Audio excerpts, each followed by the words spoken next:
Bonjour à tous et bienvenue dans ce nouveau webinaire de notre série de webinaires, donc de témoignages de clients sur l'utilisation de nos produits. Aujourd'hui, nous allons changer un peu de thématique par rapport aux semaines précédentes puisqu'on va parler de tout ce qui est mesure de pollution sonore via l'utilisation de sonomètres.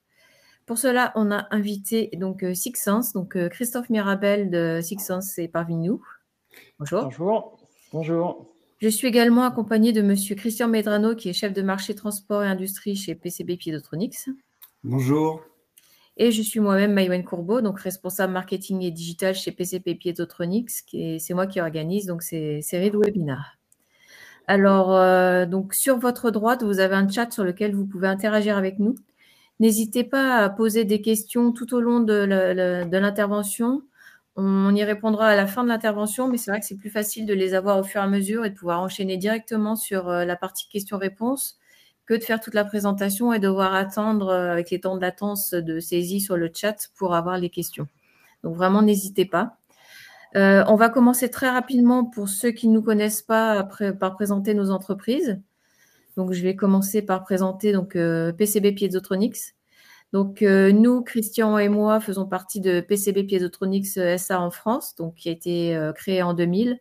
On est à environ 20 salariés aujourd'hui et on fait un chiffre d'affaires d'environ 10 millions d'euros par an. Et donc, PCB Piezotronics, en fait, distribue et apporte du conseil aux clients sur des produits de la marque PCB Piezotronics Inc. Donc, PCB Piezotronics Inc. a été fondé en 67 aux États-Unis et a comme particularité d'avoir vraiment centralisé dans ses propres usines toute la partie fabrication. Donc, on a la partie R&D et les usines de fabrication qui nous sont propres. Donc, pour tout ce qui est solution de grandeur de mesure de grandeur physique, pardon. Et ensuite, donc PCB Piezotronics fait partie du gros groupe Amphenol, qui est un groupe américain coté au Nasdaq et qui est un des plus grands fabricants au monde de connecteurs haute technologie, de capteurs et de câbles. Donc, quand on dit PCB Piezotronics, alors les gens qui sont présents aujourd'hui, c'est pas forcément PCB que vous connaissez le mieux, puisque on distribue plusieurs marques. Donc, ça fait partie de l'histoire de PCB qui, au fur et à mesure, a intégré des marques. Donc, la marque PCB est plus connue sur la partie capteur piézoélectrique ICP, donc tout ce qui est mesure de pression, d'accélération, de vibration, choc, force. On a aussi sous la marque PCB Piezotronics des capteurs de technologie MEMS capacitive, mais on en a aussi sur la marque Andefco qui est plus centrée sur la technologie MEMS, donc piézorésistive capacitive. Donc pareil, là on est sur de la pression, de l'accélération, de la vibration, du choc. On a ensuite les marques The Modal Shop, qui est plus centré sur tout ce qui est système, donc système d'étalonnage, pot vibrant. IMI, qui est la marque industrie de PCB Piezotronics, donc des capteurs robustes pour le monde industriel, renforcés. Et enfin, ce dont on va parler aujourd'hui, Larson Davis, qui est vraiment notre marque acoustique, sur laquelle on vend donc toute la partie sonomètre, vibromètre, dosimètre, et bien sûr toute la couche logicielle système autour de l'acoustique. Donc, après ce bref panorama de PCB, de qui on est et pourquoi donc on parle de Larson Davis, mais de PCB aussi. Donc, Larson Davis, c'est juste une marque de PCB. Je vais passer la main à Monsieur Mirabel qui va vous présenter Six Sense. Oui.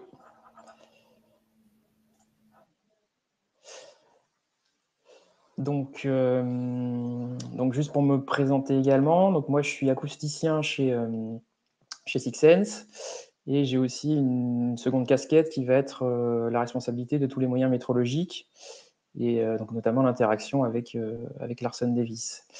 Donc pour présenter Six Sense, donc c'est une société du groupe Vinci Construction qui fait partie du réseau de spécialités. Donc l'ambition de Six Sense, c'est d'accompagner ses clients pour faire face aux enjeux du marché de la construction, de la maîtrise et de la gestion du patrimoine, et notamment sur les enjeux environnementaux. En l'occurrence, pour notre spécialité sur le pôle environnement, ça va être le bruit, les vibrations et la qualité de l'air. Donc en termes d'importance de l'entreprise, donc c'est plus de 100 millions d'euros en 2021, c'est 750 collaborateurs qui sont répartis à travers une vingtaine d'implantations dans le monde. Donc Six Sense Group est scindé en 4 domaines d'expertise. Le premier, c'est Six Sense Mapping, qui est spécialisé dans la numérisation 3D. Le second pôle d'expertise va être Sixense Digital, qui va développer tout ce qui est solutions software pour Sixense et pour ses clients, donc notamment l'environnement qui s'appelle Beyond. Sixense Monitoring, qui est spécialisé dans la surveillance du sol, des structures en temps réel. Et puis Sixense Engineering, qui est l'ingénierie de spécialité de Sixense, auquel est rattaché le bureau d'études acoustique, environnement, qualité de l'air, auquel j'appartiens.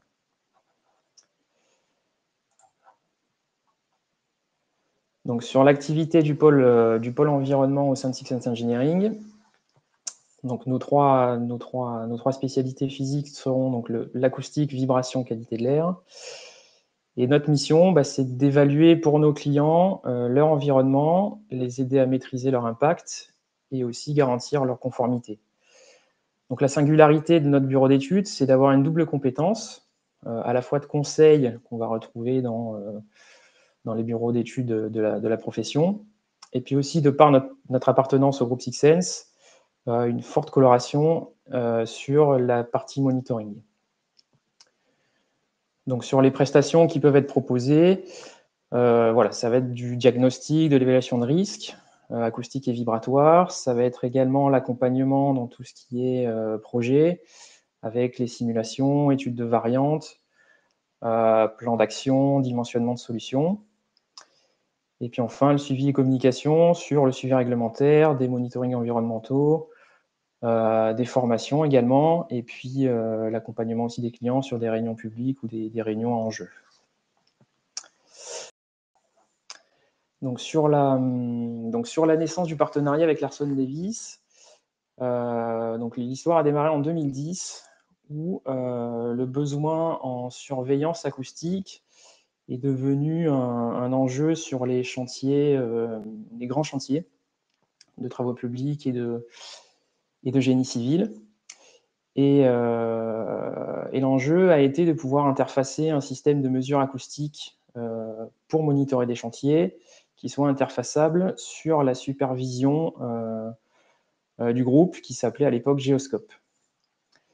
Donc, sur le marché à l'époque, les stations existantes étaient très onéreuses, puisque les premières stations étaient surtout dédiées sur de la surveillance aéroportuaire.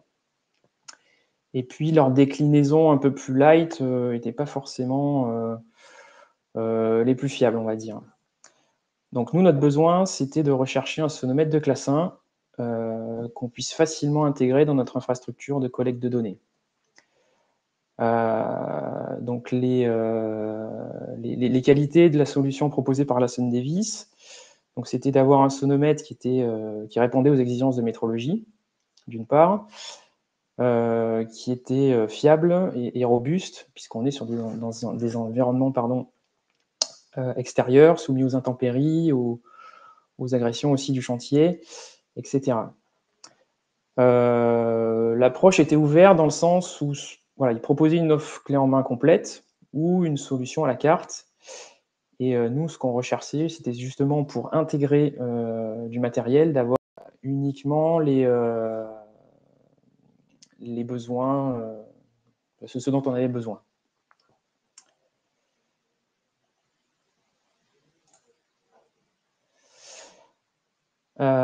Donc sur les éléments différenciants, un point qui était important, c'était voilà, la compétitivité tarifaire de l'approche de Larson Davis. Et puis, la qualité des échanges techniques avec leur équipe R&D, qui est située aux États-Unis, puisqu'il fallait caler nos besoins et les exigences techniques. Alors, il y avait évidemment quelques difficultés, notamment le manque de connaissance des spécificités du marché français, puisque Larson Davis était plutôt calé sur les connaissances qu'il avait du marché nord-américain. Des aspects plutôt logistiques, de décalage horaire pour les échanges, et puis des échanges en anglais. Et puis ça nécessitait aussi quelques développements de leur part et de notre part pour intégrer correctement la solution. Et donc, dès 2011-2012, ça nous a permis d'être opérationnel sur des gros chantiers sur lesquels s'était positionné le groupe, notamment plusieurs lots du groupe des chantiers Crossrail à Londres, avec l'équipe Soldata UK. Donc Soldata était l'ancien naming de Six Sense. Et puis aussi en France, voilà, c'était juste une référence, donc il y avait à peu près au même moment le chantier du métro de Rennes, qui était un marché de Soldata France. Donc, fort de cette expérience sur le chantier, on a trouvé intéressant d'adapter cette technologie communicante pour l'appliquer aux études de parcs éoliens et d'essayer d'insuffler des mesures longues, ce type d'approche sur la problématique des parcs éoliens.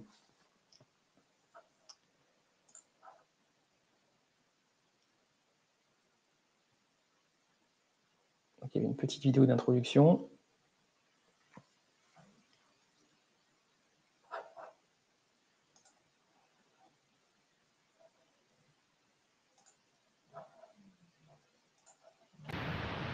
Dans le bocage normand, sur la petite commune d'Échauffour, 740 âmes, il souffle comme un vent de colère à cause de ces 5 éoliennes.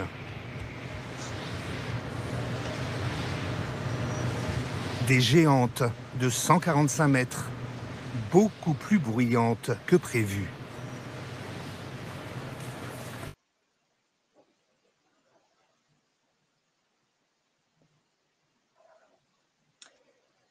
Voilà, donc l'idée, c'est bien évidemment de ne pas pointer ce parc en particulier, hein, c'est juste pour introduire un petit peu des éléments de contexte sur la façon dont est perçu l'éolien en France, le traitement journalistique qui peut en découler, qui plus est sur une chaîne grand public nationale qui a une certaine portée. Donc ce qu'on voit, c'est que généralement des projets qui sont installés en zone rurale, avec une ambiance sonore qui est initialement plutôt calme. Et donc, la prise en compte de l'enjeu acoustique va être majeure sur ce type d'installation. Donc, à gauche, il y a une échelle de bruit. Bon, c'est pas ce qui est le plus parlant quand on parle d'acoustique de l'environnement, puisque le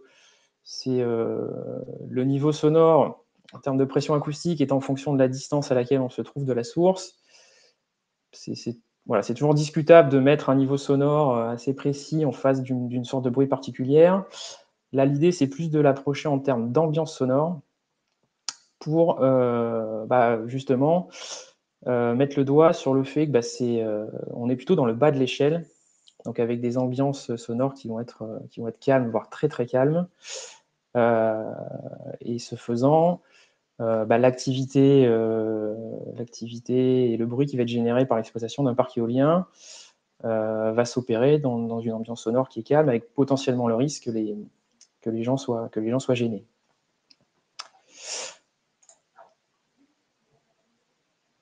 Donc, en termes de contexte réglementaire, jusqu'à 2011, les parcs éoliens étaient régis sous la réglementation bruit de voisinage, donc qui est la réglementation générale en France qui s'applique pour toutes les activités qui n'auront pas une réglementation spécifique.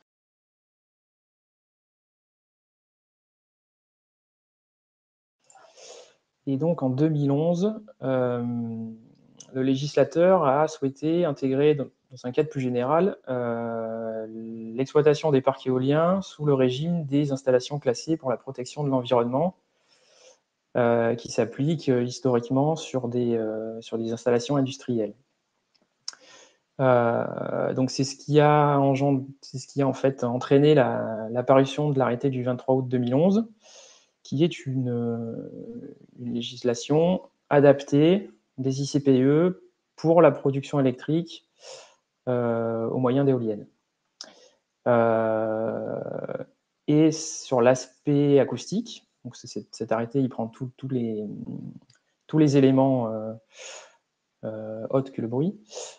Cet arrêté sur le volet bruit s'appuyait sur le projet de norme NF 31114.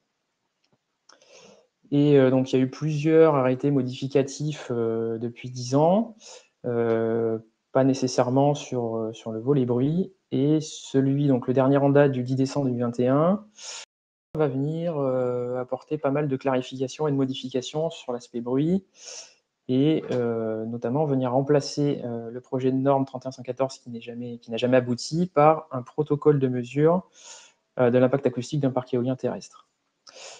Cette réglementation reprend les grands fondements de l'arrêté du 23 janvier 1997 qui s'applique aux ICPE, à savoir le principe d'émergence dans les zones à émergence réglementée. Donc c'est le nom qui est donné aux zones habitées. Et puis un critère en limite de propriété, donc qui va être traduit en éolien par un périmètre qui est calculé par une formule mathématique, puisqu'il n'y a pas, comme sur un site industriel, une clôture ou une réserve foncière clairement établie qui va définir la limite de propriété. Donc l'idée étant de venir contrôler des niveaux absolus en limite de ce périmètre. Et on va retrouver les mêmes indicateurs, les mêmes critères acoustiques et les mêmes valeurs limites. Donc pour ce qui est des niveaux admissibles en limite de propriété, ce sera 70 de jour et 60 la nuit. Et en termes d'émergence, on va retrouver les 5 dB d'émergence de jour en Z2R et de 3 la nuit.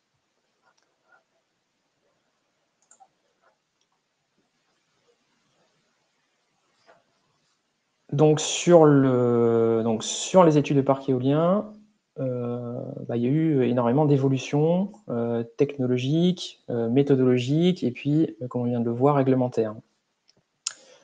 Donc en 2011-2012, on a commencé à dupliquer les systèmes de monitoring qui étaient sur chantier pour les adapter sur la problématique des parcs éoliens. L'enjeu principal par rapport à des grands chantiers qui se situent en zone urbaine bien couverts par du réseau GSM, là on est en zone rurale, donc avec des qualités de réseau qui sont limitées, instables. Donc le principal enjeu, c'était de sécuriser la connectivité. Et l'atout principal de la solution Larson Davis, c'est qu'elle s'appuie sur un routeur externe qui est plus performant, plus fiable, plus évolutif qu'une solution modèle embarqué, où on ne va pas avoir non plus la main ni toute la latitude à faire évoluer en fonction des enjeux et des contraintes du terrain.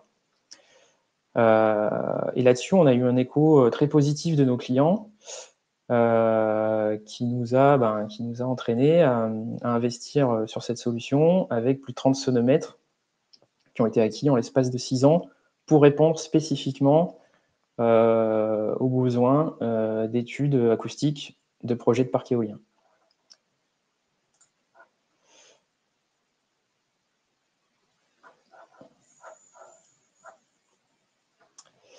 Et donc aujourd'hui, l'outil de travail, c'est le 831C.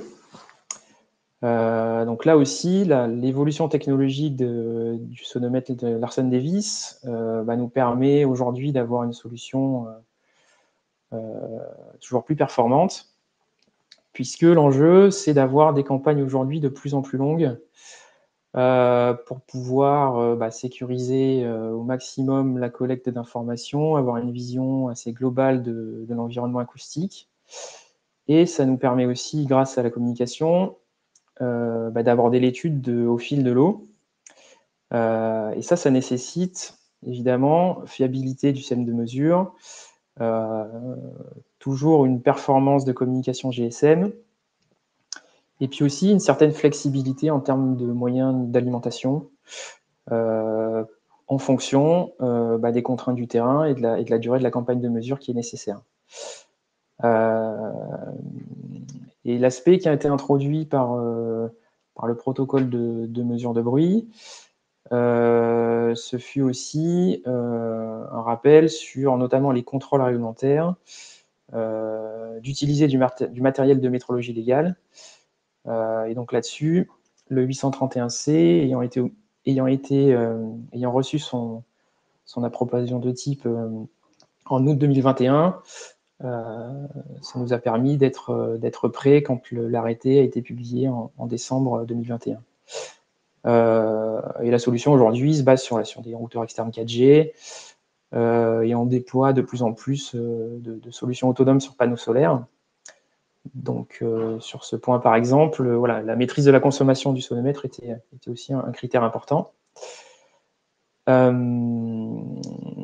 Voilà, et puis une petite particularité aussi qui a été introduite via le nouvel arrêté et le protocole, c'est un contrôle du vent au niveau du microphone, donc en parallèle de la mesure de bruit. Donc ça aussi, ça a été un critère technique sur lequel il a fallu qu'on se positionne.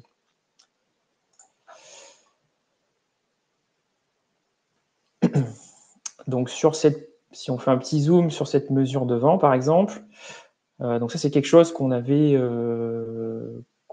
déjà préparé parce qu'il y avait déjà des éléments dans le projet de norme 31114.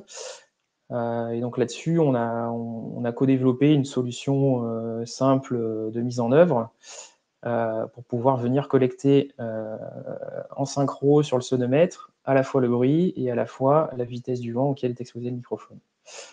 L'enjeu étant de s'assurer que le vent ne vient pas perturber la mesure en venant créer du bruit régénéré sur le microphone. Donc ça aussi, c'est quelque chose sur lequel on a pu être prêt quand l'arrêté est paru. Et sur l'aspect plus logiciel, on s'est appuyé sur deux principales solutions. Le SDK, qui fournit toute la panoplie d'outils software pour interfacer le sonomètre. Et puis G4, qui est la solution de premier niveau, qui permet notamment de collecter les données, de les exporter sur des formats divers et variés, etc.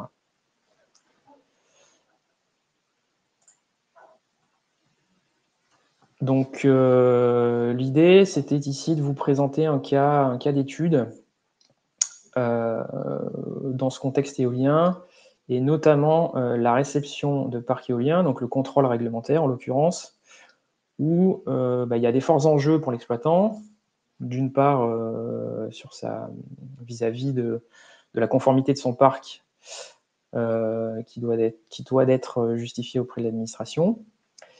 Et puis, les enjeux, notamment de perte de productibles, qui sont induits par le fait de venir faire cette mesure.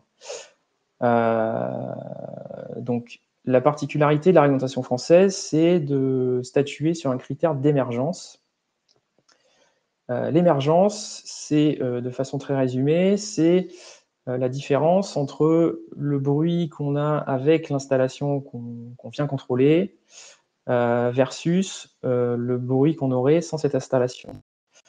Donc l'idée pour pouvoir pour venir calculer ce delta, c'est de faire fonctionner l'installation, puis de l'arrêter et de s'assurer du niveau d'émergence. Donc ça, sur des process industriels constants, ça va plutôt être assez facile à appréhender, entre guillemets. Sur la problématique éolien, le fonctionnement du parc étant fortement lié aux conditions de vent, en fait, il va y avoir plusieurs conditions dans lesquelles il va falloir qu'on vérifie que l'émergence est respectée, notamment en termes de vitesse. Donc c'est le petit graphique simplifié qui est à droite, où on va venir comparer les niveaux de bruit émis pendant que le parc fonctionne sur toute une plage de vitesse de fonctionnement. Et en parallèle de ça, il faut aussi qu'on caractérise, en arrêtant le parc, il faut qu'on caractérise le bruit résiduel dans les mêmes conditions de vitesse de vent. Donc l'enjeu pour l'exploitant, c'est que toutes ces périodes d'arrêt vont représenter pour lui des importantes pertes de productibles, qui peuvent représenter plusieurs dizaines de milliers d'euros sur des parcs assez conséquents. Donc tout l'enjeu, ça va être de limiter au strict minimum les demandes d'arrêt de son parc, pour pouvoir caractériser ce bruit résiduel.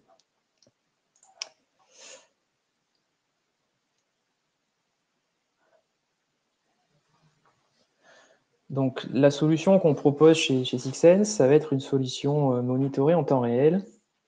Donc, l'idée, c'est de faire remonter au fur et à mesure de la campagne nos données acoustiques d'une part.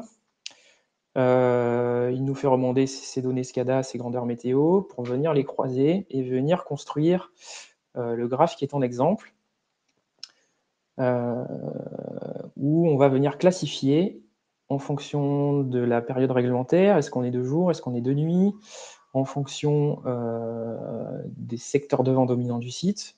Là, dans l'exemple sud-ouest et vraisemblablement l'autre secteur nord-est. Et puis, pour chaque bine de vitesse de vent. Donc, il va falloir venir compléter tous ces critères pour pouvoir statuer de la conformité du parc dans les différentes conditions d'exploitation du parc. Donc, l'intérêt de l'approche monitorée, ça va être de construire au fur et à mesure, donc notamment les points noirs qu'on voit qui sont les moments où on arrête le parc. Et à partir du moment où les conditions sont remplies et qu'on peut statuer sur le niveau à retenir, on va pouvoir dire à l'exploitant, dorénavant, ce n'est plus nécessaire d'arrêter le parc dans ces conditions, on les a déjà rencontrées. Donc vous pouvez continuer à produire tel que, et on vous redemandera une séquence d'arrêt lorsqu'on va se retrouver dans des conditions pour lesquelles on n'a pas encore suffisamment d'éléments pour statuer. Donc par rapport à ce qu'on pouvait pratiquer une dizaine d'années où on ne bénéficiait pas des remontées de données, c'est qu'on partait généralement sur 1 à 2 semaines avec des séquences d'arrêt et de mise en marche forcée, un petit peu à l'aveugle, et puis c'est à la fin qu'on constatait un petit peu ce qui avait été collecté. Là, au fur et à mesure, au fil de l'eau, on va pouvoir construire ces graphes et soulager, entre guillemets, l'exploitant de certains arrêts pour éviter de trop impacter sa production électrique. Voilà, donc les principaux bénéfices sont là-dessus, et c'est souvent pour l'exploitant, l'enjeu premier, c'est voilà, limiter autant que possible les pertes de production. Et normalement, je passe la main à Christian. Merci beaucoup, Christophe. Donc, moi, je suis Christian Medrano, donc je suis responsable, chef de marché donc, de l'industrie et de l'environnement. Je suis basé dans le sud de la France et je m'occupe également de toute la région sud-est. Donc là, je vais présenter la gamme donc des sonomètres 831C, donc les produits utilisés par Sixense pour faire donc, le monitoring acoustique au niveau des parcs éoliens. Donc, je vais commencer par présenter le sonomètre par lui-même, le 831C, les systèmes de monitoring de courte durée ou de longue durée et les différentes options, donc aussi bien en firmware qu'en logiciel, qui peuvent aller avec le sonomètre 831C. Donc, présentation succincte donc, du 831C, qui est un sonomètre de classe 1 qui est approuvé, donc homologué donc, par le LNE pour faire des mesures réglementaires. Donc, ce que fait d'ailleurs Sixense pour les parcs éoliens. Donc là, on voit l'appareil par lui-même ou avec son écran graphique, couleur, avec son clavier donc rétroéclairé pour les paramétrages sur l'appareil lui-même.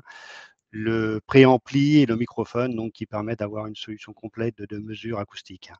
Dans le bas de l'appareil, on voit les différentes connectiques pour pouvoir y mettre donc, des mémoires de masse, pour pouvoir connecter donc, des systèmes de modem cellulaire donc, externes, des différents ports USB pour pouvoir communiquer avec des auxiliaires, sur le bornier numéro 5, la possibilité de mettre des entrées-sorties donc, sur l'appareil, et entre autres également pour faire le pilotage, par exemple, d'un anémomètre simple d'utilisation qui fonctionne en tout ou rien.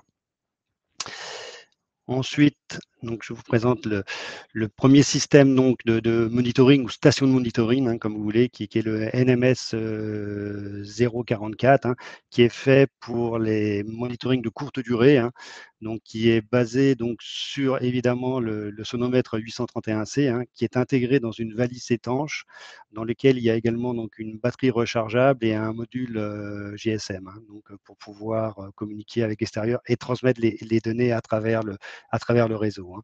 Et sur cette valise donc étanche, on vient implanter donc un mât télescopique, hein, qui peut monter jusqu'à 2 mètres de hauteur.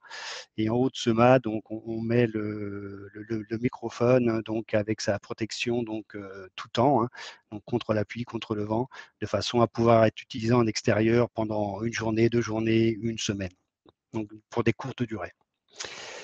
Nous avons également donc la version donc longue durée, donc qui est le NMS 045, où là donc on utilise évidemment toujours le sonomètre 831C, hein, qu'on vient mettre dans une grosse boîte étanche, donc avec à l'intérieur une batterie rechargeable, encore le module GSM, hein, et tout cela, on vient le fixer sur un mât pivotant, hein, qui peut aller à plus de 6 mètres de hauteur, hein, et en haut de ces 6 mètres, on vient mettre le microphone protégé avec son système, donc ESP 2111, et donc on vient également mettre le panneau solaire, hein, pour pouvoir donc être 100% autonome sans avoir besoin de se connecter sur le réseau électrique donc EDF, hein.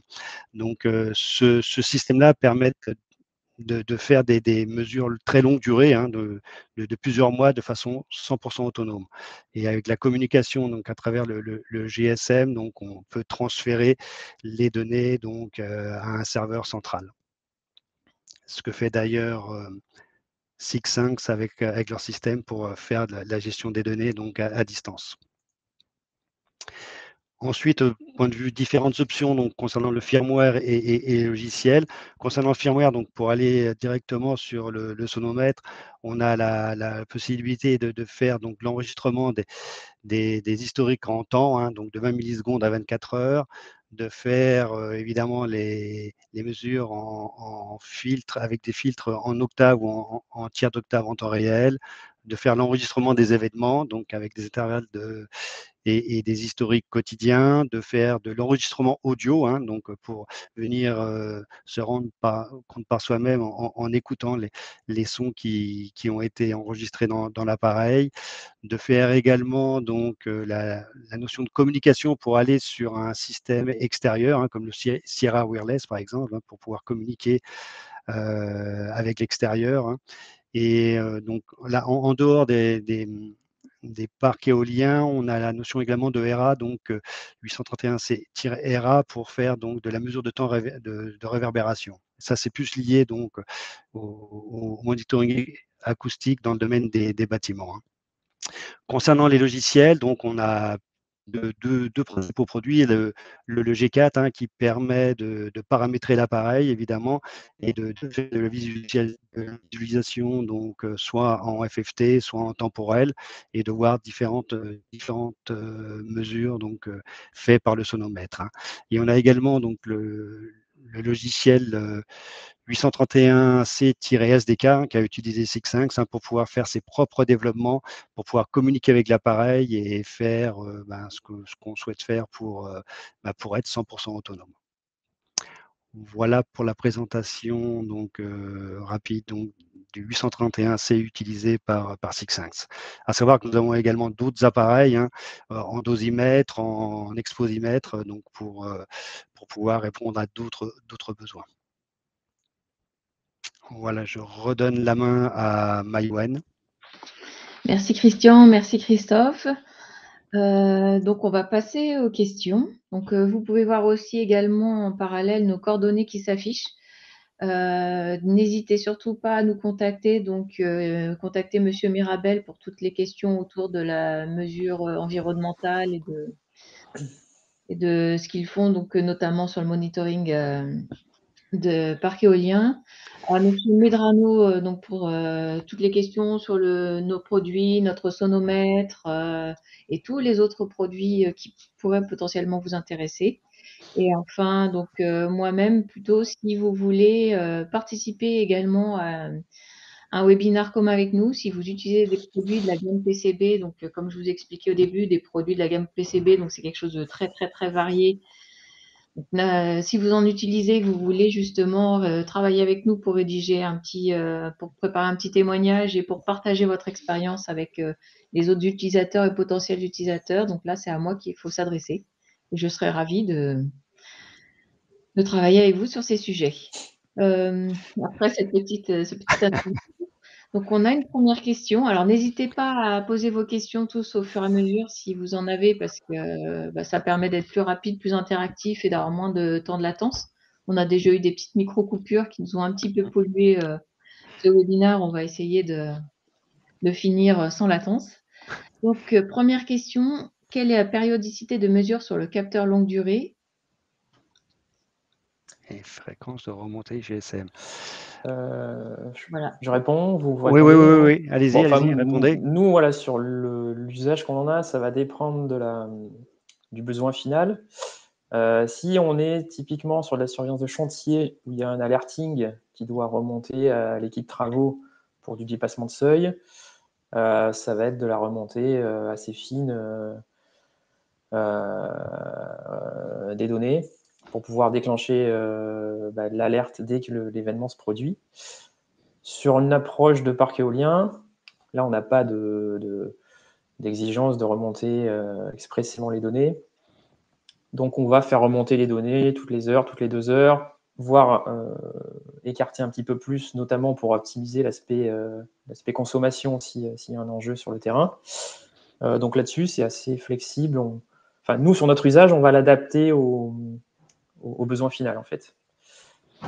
Disons qu'on pourrait aller quasiment du temps réel, on va dire, jusqu'à après une périodicité choisie par l'utilisateur.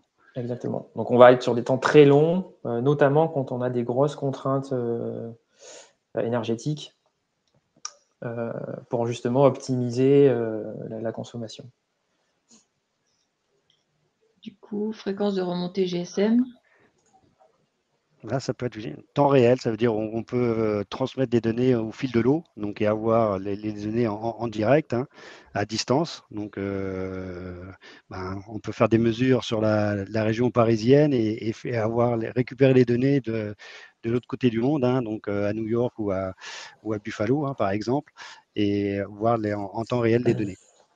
Mais bon, après, c'est vrai que ça consomme, parce que ça consommera donc au niveau du sonomètre, ça consommera au niveau du système, du routeur. Donc voilà, il faut faire attention donc à la consommation du système, hein. Même si avec le panneau solaire que l'on met, les batteries de forte charge que l'on met sur nos systèmes, on peut communiquer assez longtemps. Voilà, il faut faire attention. Mais ça se calcule après, hein. Oui. C'est la consommation. Après, si on est sur le réseau, là, on peut se mettre en temps réel tout le temps. Ça, c'est pas un souci. Bon, voilà. J'espère que ça répond à votre question. S'il y a d'autres questions, c'est maintenant. On va laisser encore quelques secondes s'écouler pour les questions. Et s'il n'y a pas d'autres questions, on enchaînera par le mot de la fin. À moins que vous ayez quelque chose à rajouter, Monsieur Mirabel, Monsieur Medrano. Pour l'instant, ouais, non. Non, rien de spécial. Donc, c'est vrai que les parcs éoliens, c'est en train de se développer de façon quasiment exponentielle, hein, en France. On a un peu de retard et il y avoir des utilisations et des applications dans ce domaine-là qui vont aller en grandissant. Donc, il va y avoir des besoins de monitoring de plus en plus importants. Et donc, comme ça se passe souvent donc, dans des régions, on va dire, rurales, donc il n'y a souvent pas la possibilité de se connecter au réseau électrique. Donc, il faut avoir des systèmes autonomes.